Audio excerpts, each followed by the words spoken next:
একদম দেখো স্নান টান করে ফাইনালি রেডি হয়ে গিয়েছি। তো গাইস কেমন লাগছে আমাকে অবশ্যই জানিও। আর হাতে আমি এটা নিয়ে নিই,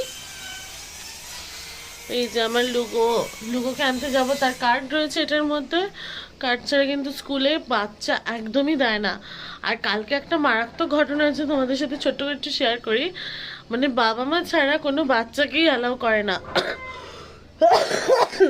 মানে বাবা মা ছাড়া কোনো গার্জিয়ানকে আর এক্সট্রা বেবি দিতে অ্যালাউ করে না। আমার এই জিনিসটা দেখে সত্যি ওদের স্কুলটাকে আরও বেশি ভালো লেগে গেছে। কেন কি জানো তো, একটা কথা, ধরো আমরা মায়েরা, হ্যাঁ, আর বাবারা আমরা তো মাঝে সাঝে স্কুলে যাই, নিয়ে আসছি, কখনো আমি যাচ্ছি কখনো ওর বাবা যাচ্ছে। এবার অনেক সময় কি হয় না, বাচ্চা চোর যেগুলো আছে সেগুলোও তো ধর কাউকে ফলো করছে, তো তার পরিবারের পরিচয় দিয়ে বাচ্চা নিয়ে নিল, তখনই তো বাচ্চাটা চুরি হয় স্কুল থেকে।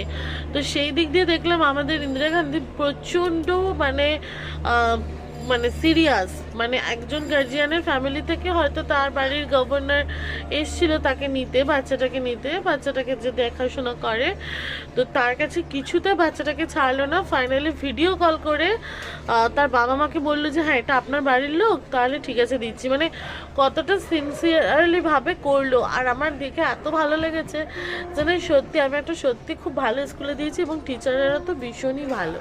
তো চলো যাওয়া যাক, এটাই শেয়ার করলাম।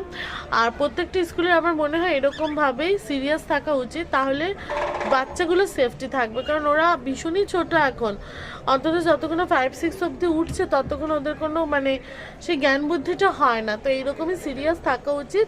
আর এমনকি ওদের স্কুলে ভর্তির সময় কিন্তু ওর বাবা আমার মানে এরকম বাবা মায়ের ছবি নিয়ে নেয়, যে আপনারাই আসবেন তো বাচ্চা নিতে, আপনারাই দিতে আসবেন তো, তাহলে আপনাদের ছবি দিয়ে দিন। অন্যজন যদি দাদু ঠাকুমা কেউ যায় তাহলে তার ছবি দিয়ে রাখতে হবে, আর যদি না দেওয়া থাকে তাহলে দাদু ঠাকুমার কাছেও ছাড়বে না, এতটাই সিরিয়াস। তো যাই শেয়ার করলাম, কেমন লাগলো কমেন্টস করো। চলো টাটা। এখন যেই ছেলেকে